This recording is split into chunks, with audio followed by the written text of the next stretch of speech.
Lowe's sabe que ahora más que nunca buscas el precio más bajo. Por eso, cuenta con nuestra garantía de precios bajos para obtener lo que necesitas a precios competitivos para tus proyectos. Y si encuentras un artículo igual a un precio más bajo que califica, te lo igualaremos. Lowe's, nosotros ayudamos, tú ahorras. Igualación de precio aplica al artículo igual con un precio actual en tiendas calificadas. Aplican términos y exclusiones. Detalles en lowes.com/garantía precios bajos. Mi nombre es Fran Muñoz. Un saludo. Quiero presentarte este nuevo proyecto que después de mucho tiempo consigo que vea la luz. Su nombre es Detrás de la Verdad. Cada mes nos sumergiremos y analizaremos un caso de nuestra triste historia negra, con la intención de no dejar caer en el olvido ni a las víctimas, ni al suceso, ni a sus responsables. Si quieres que tratemos algún caso concreto, te invito a que te pongas en contacto a través de nuestro Twitter @ShawenPodcast con X y del grupo de Telegram Detrás de la Verdad Podcast. Muchas gracias por dedicarnos tu tiempo. Si es de tu agrado, no olvides darnos un me gusta y recomendárselo a tus amigos, y si no lo es, recomiéndaselo a tus enemigos. Sin más, te damos la bienvenida a nuestro primer episodio de Detrás de la Verdad.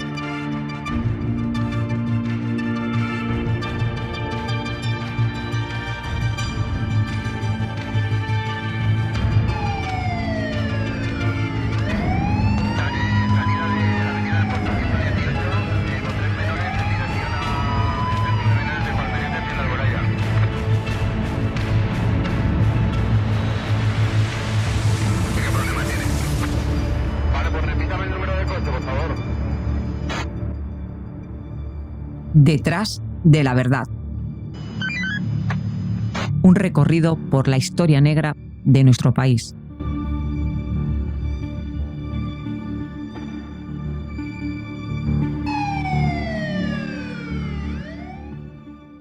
Nuestra historia comienza un viernes 1 de mayo de 1981, cuando España se disponía a disfrutar de un intenso puente festivo.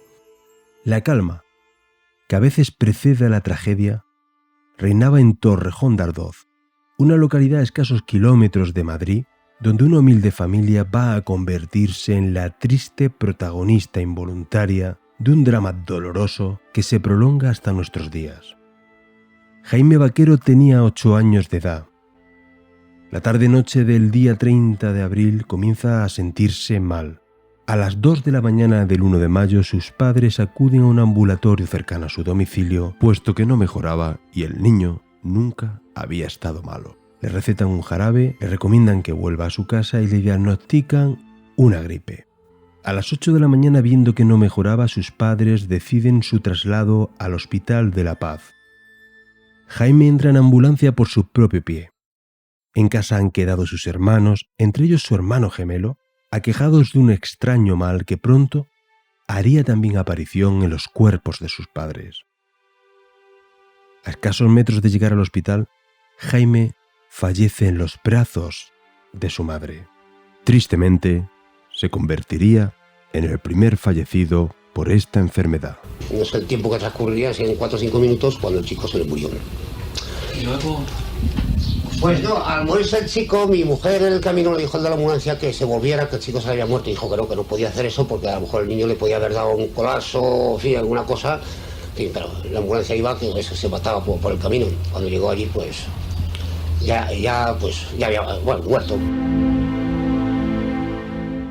Después de Jaime, en una semana el Hospital Infantil Niño de Jesús atendió a cientos de niños ingresados con una serie de síntomas comunes: fiebre, sarpullido como el sarampión, tos, mocos.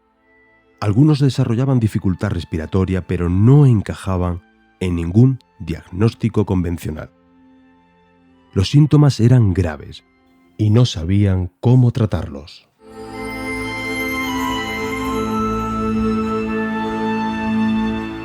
Aquellos primeros síntomas eran respiratorios, por los que fueron mal diagnosticados y asociados a una neumonía atípica. Con el tiempo, el cuadro sintomatológico fue aumentando. Los medios de comunicación pronto se hacen eco de una extraña enfermedad que, como una peste medieval, ha comenzado a extenderse por otras localidades de Madrid. El miedo comienza a contagiarse en la población. Lo único que veíamos era entrar a médicos, enfermeras, totalmente protegidos, como se veían las imágenes actuales del ébola, y cualquier cosa que entrase en la habitación era automáticamente destruido. Estuve 10 días sin cerrar los ojos, imposible dormir, y ya al día 11º duermo un poco y me despierto gritando. Ya no pude ocultárselo a mis padres. Me desperté gritando de dolores con pesadillas. Eso es mi primer recuerdo. Pocos días después del fallecimiento de Jaime, el número de víctimas mortales de forma oficial ascendía a 8 fallecidos y 700 afectados, extendiéndose por Madrid, Valladolid, Palencia, Ávila, Segovia, León, Salamanca y Sevilla. Las primeras hipótesis fueron de lo más descabelladas, desde una neumonía típica hasta la enfermedad del legionario, pasando por una ornitosis, una afección transmitida por las aves que provocó que se sacrificaran muchísimas de ellas. Otros expertos apuntaron que la enfermedad se transmitía por vía respiratoria y no digestiva. Todo eran palos de ciego. La hipótesis del Ministerio de Sanidad fue rápida, una infección debido a una cepa de neumonía atípica. A mediados de mayo, el entonces ministro de Trabajo, Sanidad y Seguridad Social, Jesús Sancho Rof, de la UCD, dijo en televisión una frase que ha pasado tristemente a la historia. El mal lo causa un bichito tan pequeño que si se cae de la mesa, se mata. Empieza a producirse una cierta alarma sin que el gobierno de turno sea capaz de reaccionar, ¿no? En el escándalo, en cierto modo, ha implicado varios ministerios, especialmente el Ministerio de Sanidad, en manos de un auténtico inútil que era Sancho Rof, tan inútil que uno de sus pronósticos, cuando no se sabía nada, dice que es una especie de bichito que si se pone en una mesa se cae y se pega un golpe y se muere de pronto. Desde el punto de vista de los medios de comunicación es muy anecdótico, desde el punto de vista médico tuvo poca importancia, desde el punto de vista político la tuvo toda, claro. Nos encontramos ante algo mucho menos importante que una epidemia de gripe y que nos encontramos ante algo mucho menos importante que lo que desde hace años tenemos frente a nosotros, que es el tema de la meningitis. Sencillamente algo no encajaba. Había pacientes de un mismo edificio afectados, pero no en todos los pisos. Los niños menores de 6 años no enfermaban. Estábamos ante una enfermedad demasiado caprichosa. No se podía descartar la infección, pero se alejaba porque era demasiado discriminatoria. La mayoría de los afectados eran de barrios pobres. En las zonas de mayor nivel económico de Madrid no había afectados. Se empezó a vislumbrar un patrón. El doctor Muro, subdirector del Hospital del Rey de Madrid, fue de los primeros en disentir de la versión dada por el gobierno. Descartó la infección y apuntó a una intoxicación alimentaria. 5 días después del fallecimiento de Jaime Vaquero, el doctor Muro forma junto con otros 5 profesionales un equipo de investigación y comienzan a estudiar la enfermedad. Afirmaba que no se trataba de un virus ni bacteria, sino de un organismo tóxico, que desde el primer momento identificó en los plaguicidas organofosforados que se utilizaban en los tratamientos de los cultivos de hortalizas y verduras, y enfocando sus primeras investigaciones hacia los mercadillos y los productos que componen las ensaladas. Sobre un mapa, predijo el 13 de mayo de 1981 los lugares donde se iban a producir nuevos casos. Basándose en la red de distribución del producto venenoso, notificó en la tarde del 13 de mayo a los doctores Munuera y Cañada, subdirector general de programas de sanidad, donde exactamente iban a aparecer nuevos casos de afectados al día siguiente, con especificación de las poblaciones y de las calles. El 14 de mayo aparecieron efectiva y puntualmente estos nuevos afectados en las poblaciones, tal y como predijo el doctor Muro. Pero en vez de que ello sirviera para que el Ministerio de Sanidad se decidiera por hacerle caso, sirvió para todo lo contrario. Y muy pronto se dio cuenta cómo las autoridades no solamente hacían oídos sordos a su investigación, sino que además intentaban silenciarla. Mientras el gobierno informaba de 35 muertes, el doctor Muro hablaba de más de 500 fallecidos. Algo no encajaba. 2 días después de exponer sus dudas sobre la versión oficial, el 15 de mayo llegaba un telegrama ordenando el cese fulminante del señor Antonio Muro de su puesto de director en funciones del Hospital del Rey, cesando así sus investigaciones, sufriendo una presión y una campaña de desprestigio hacia su persona enorme. Fue así como a las teorías existentes se les empezaron a unir las teorías conspiranoicas. Tomates tratados con fertilizantes presuntamente por la multinacional Bayer, la cual intentó hasta en 3 ocasiones el secuestro editorial de la revista Cambio 16. A las teorías de la multinacional Bayer se le unió la teoría del experimento militar americano en la base de Torrejón de Ardoz. Se habló de granadas de mano de fabricación española con organofosforados como neurotóxico para ser utilizado en la guerra. En la guerra de Irán-Irak ya se habían utilizado granadas similares, teoría que cobraba fuerza al mostrar a los afectados problemas neurológicos dentro de su sintomatología. Que hasta la Embajada de Estados Unidos se apresuró a desmentir que la epidemia estuviera motivada por un escape de armas biológicas. Fuentes diplomáticas estadounidenses negaron categóricamente que se realizaran prácticas con este tipo de armas en suelo español. El periodista Andreas Faber-Kaiser, en su libro Pacto de Silencio, publicado en 1988, apuntaba en la dirección del experimento militar. Especuló que podría haber sido un experimento muy similar al llevado a cabo en Puerto Rico en 1970, donde hubo una epidemia que se identificó claramente con un experimento militar.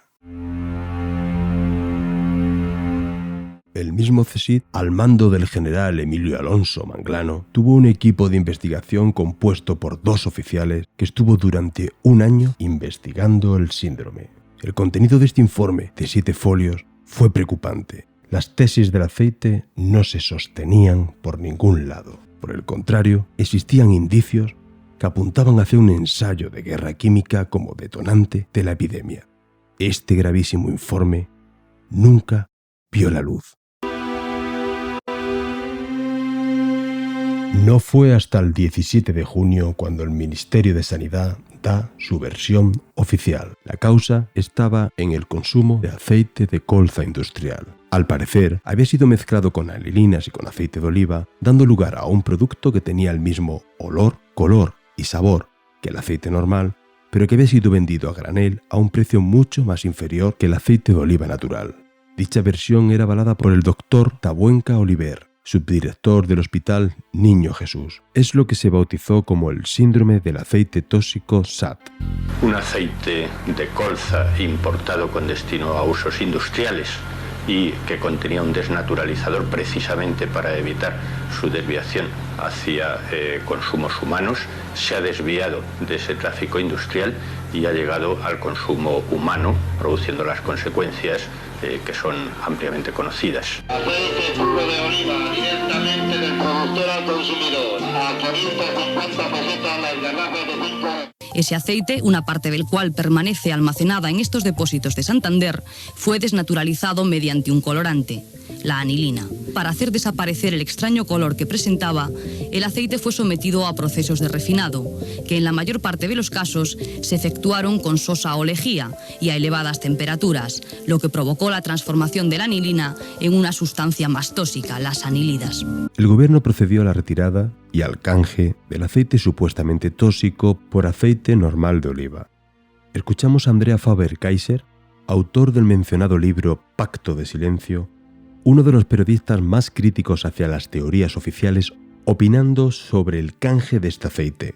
El fragmento está obtenido de un vídeo de YouTube, una entrevista de 1988 en la televisión local de Sabadell. Pondremos el enlace de la entrevista por si la quieres escuchar íntegra, es muy interesante.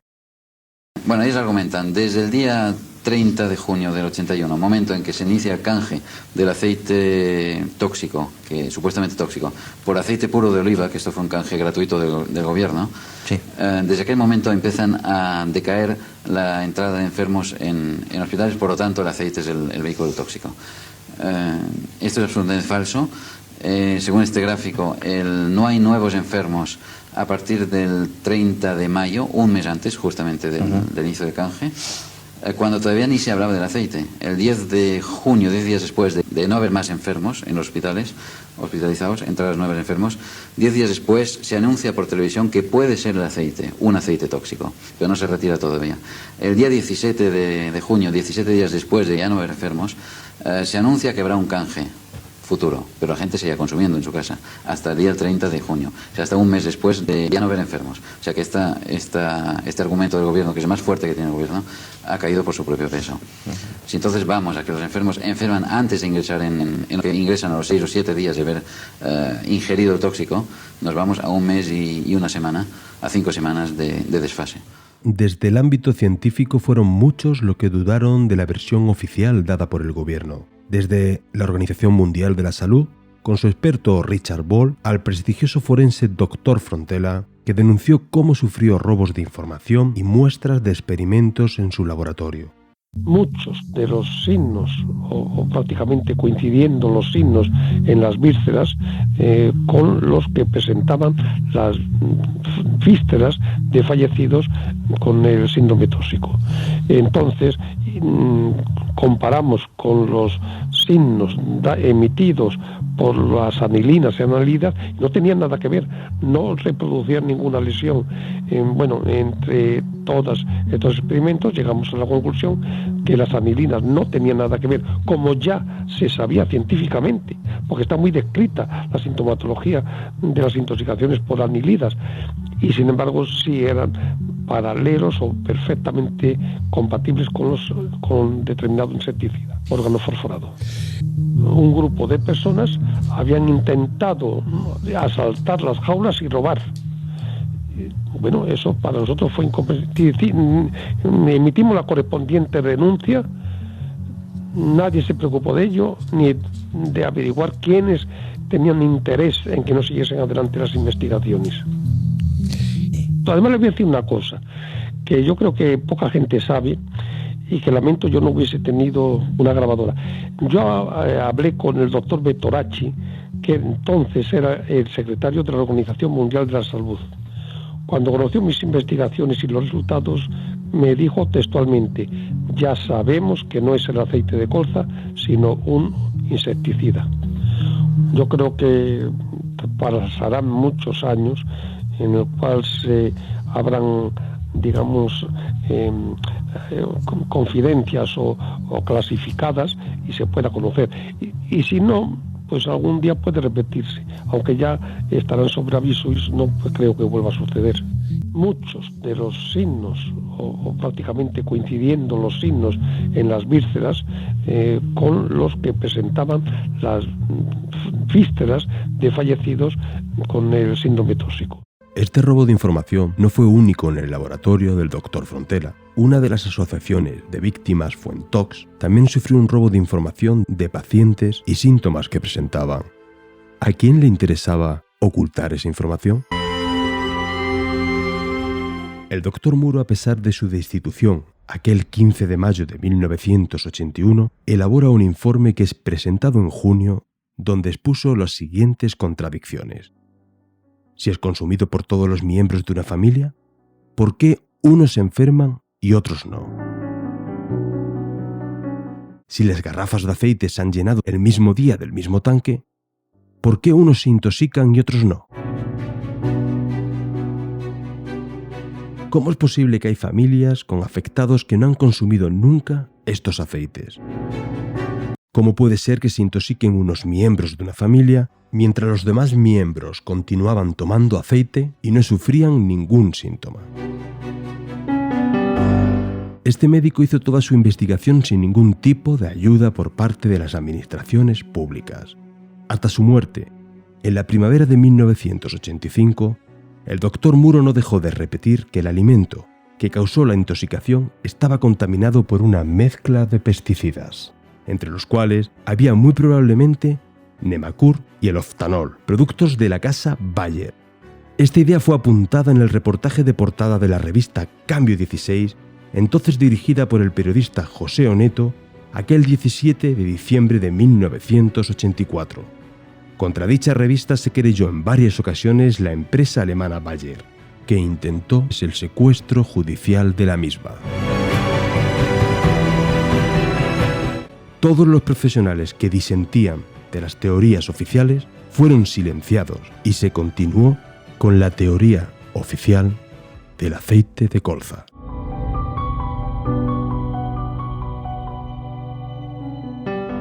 Los defensores de las teorías alternativas siempre mantuvieron la opinión de que las víctimas habían sido sometidas a presión para que admitieran el haber consumido aceite de colza bajo amenaza de no recibir indemnización.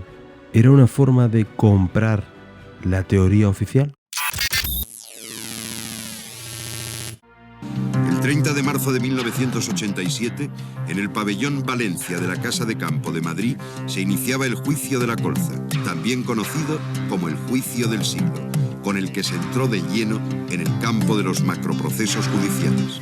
El juicio de la colza se ha iniciado hoy en Madrid en medio de una gran expectación y numerosos incidentes. Unos incidentes protagonizados por grupos de afectados que insultaron e intentaron agredir a los acusados y a sus abogados defensores cuando llegaban o salían del lugar donde se celebra el juicio. El juicio fue una pantomima. En principio eran 38 los que detuvieron implicados, pero realmente lo sorprendente es que a la hora del juicio quienes entran en prisión son 2 personas nada más que son condenadas a 20 años de prisión, ¿no? Buenas tardes. Solo 2 de los 38 acusados en el juicio del síndrome tóxico ingresarán inmediatamente en prisión para cumplir la condena que les ha sido impuesta esta tarde por el tribunal. En una sentencia recibida con fuertes protestas por los afectados, los jueces han condenado a 13 de los acusados a penas que oscilan entre 6 meses de arresto y 20 años de cárcel, lo cual contrasta con los más de 60.000 años de cárcel que pedía el fiscal para cada uno de los principales acusados. Eran las 6:30 de la tarde cuando la lectura de la sentencia del síndrome tóxico quedaba momentáneamente interrumpida ante las protestas de los afectados por el envenenamiento. En ese momento el tribunal leía las indemnizaciones que según la sentencia deberían cobrar las víctimas y que oscilan entre las 150.000 pesetas y los 90 millones en caso de gran invalidez. Unas indemnizaciones que probablemente serán difíciles de cobrar, ya que el tribunal ha rechazado la posibilidad de que las haga efectivas el Estado. Aquel juicio y aquella sentencia conmocionó a las víctimas y conmocionó a la opinión pública española. Eran muchos los que advirtieron lo que sucedería en aquel juicio, en aquella pantomima. Al final, las víctimas se unieron, recurrieron a la sentencia y consiguieron un poco, solo un poco más de justicia. Los responsables del envenenamiento con aceite de colza han visto multiplicadas por 4 las penas que les fueron impuestas. Esta importante sentencia del Tribunal Supremo vuelve a poner de actualidad a las víctimas que precisamente en estos días cumplen 11 años de pesadillas. El Estado declarado responsable civil subsidiario del envenenamiento masivo de más de 20.000 personas en toda España. La sentencia, que amplía ligeramente el número de afectados que establecía la Audiencia Nacional, ha sido acogida con satisfacción por los abogados acusadores y las víctimas del síndrome tóxico. Así que yo estoy muy contenta, aunque he perdido a mi marido, estoy muy contenta de que hagan justicia. Es lo que más deseábamos, 40 años de pena y han metido a 7, 8, vamos, estamos contentísimas. No tenemos, creo que ninguno palabras para expresar lo que ha sido esto. Es el final de 11 años de espera. Entre lloros y desmayos, las víctimas celebran su victoria. El Tribunal Supremo acaba de endurecer las penas impuestas por la Audiencia Nacional a los culpables del síndrome tóxico. 14 aceiteros son condenados a un total de 274 años de cárcel. La sentencia es un bálsamo para los afectados. Por unas horas les hace olvidar que desde 1981 sus vidas han sido una lenta agonía. He querido dejar para el final las secuelas y los síntomas que dejó este envenenamiento.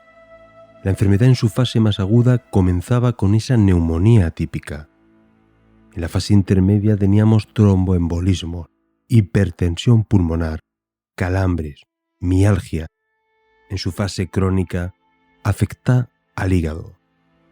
La esclerodermia, literalmente la piel dura caracterizada por el endurecimiento y la fibrosis de la piel, tomando aquel tinte moreno tan característico de los afectados. Algunos órganos internos o vísceras como el corazón, pulmones, riñones, tracto gastrointestinal, hipertensión pulmonar y lo más importante, neuropatías, problemas graves del sistema nervioso. Se les dio un tratamiento muy agresivo a base de cortisonas, pero es que no había otra manera. si no, se morían. Más de 1000 muertes. Otras fuentes nos hablan de 5000 personas que murieron envenenadas. ¿Se nos ocultó información? ¿Hubo un pacto de silencio, como denunció Andreas Faber-Kaiser en su libro Pacto de Silencio? La única realidad es que hubo mentiras, muchas mentiras, ocultación de información y una única verdad. Las víctimas, muchas víctimas. Este episodio quiero que vaya dedicado a las víctimas que padecieron este envenenamiento, para que no se vuelva a repetir aquella historia. Ese será el objetivo de este episodio, evitar que se vuelva a repetir. Las víctimas denuncian estar olvidadas en la actualidad. Denuncian no haber cobrado aquellas indemnizaciones que les prometieron.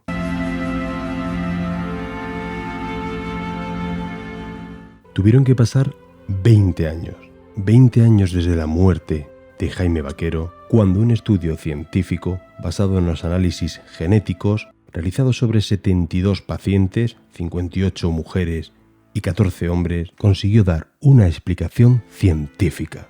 Se descubrió una mutación genética observada en un significativo grupo de pacientes que había provocado una metabolización más lenta de los compuestos tóxicos.